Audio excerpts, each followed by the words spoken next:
Okay, so now we're going to get into some practice problems. So for this first one, it says identify all linear pairs and all vertical angles in the figure. And then we're going to decide which angles are adjacent only. And so that means two angles that are next to each other, but they're neither linear pairs or vertical angles. So linear pairs, that's the ones that make a straight line, as we saw above. So they're adjacent to each other and they make a straight line. So right off I see angle 1 and 4. Those are right next to each other and they make a straight line on their sides.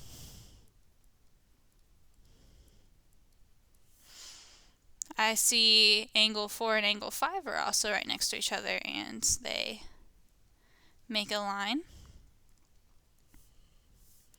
5 and 3, those don't make a straight line. I see theirs kind of goes like this, so that's not going to work. 3 and 2, the same thing. I see 5, 3, and 2 all make a straight line, but a linear pair, that means it only has to be two of them together. And I see if I go around, there's no other ones. Okay, now for vertical angles, I'm looking for those that kind of make that X like we see up here. And so 4 and 2, those don't. I see they make kind of that shape, so that's not going to work. I do see that 1 and 5 do, though.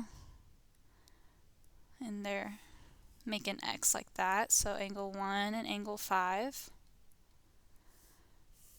But when I keep on going around, I don't see any other ones that make that same X, so that is all that's going to be.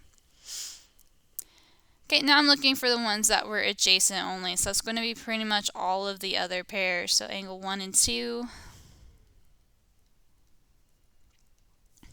angle 2 and angle 3, angle 3 and 5, 4 and 5, no, and that's it.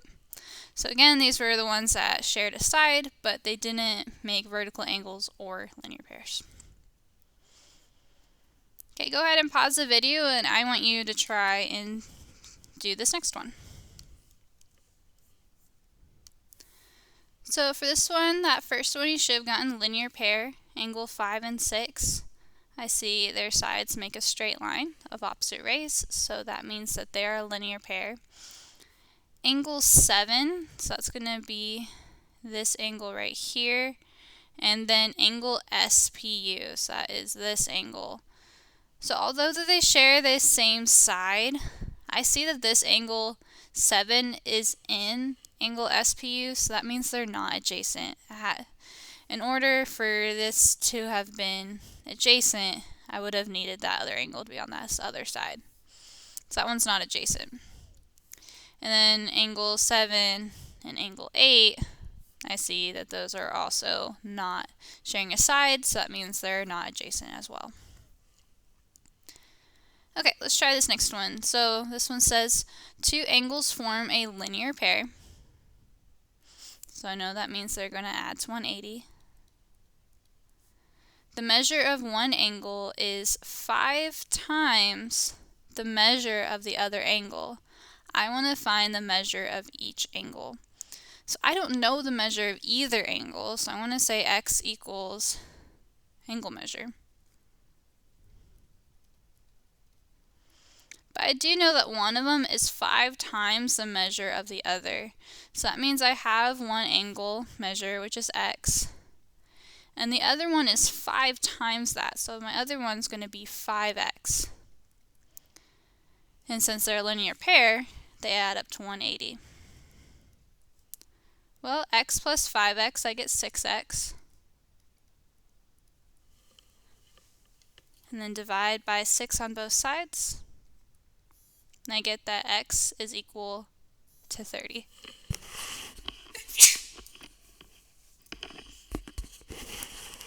And so that means the measure of each angle, one of them is going to be 30 degrees. And then to find the measure of the other, I just do 5 times 30 to get 150 degrees. And so those are my two answers, 30 degrees and 150 degrees. You go ahead and pause the video, and I want you to try that next one. Okay, so your answer for this one should have been 30 and 60. This one said the measure of an angle is twice the measure of its complement. And so complement, that means they add to 90. I want to find the measure of each angle. I don't know the measure of either, so that means I'm just going to label those as x. But I do know that one is twice the measure of the other, so that's how I got this 2x. And when I solved that, I got 30, and then to get the measure of the other one, I just needed to double that. Okay, let's try this last one together. So two angles form a linear pair. So again, I know that means they add 180. The measure of one angle is 1.5 times the measure of the other angle. Find the measure of each angle. Well, I don't know the measure of either, so I'm going to label as x. But I know one is 1.5 times the other. So I know the other one's just going to be 1.5x. Well, x plus 1.5x, I get 2.5x. And then when I do 180 divided by 2.5,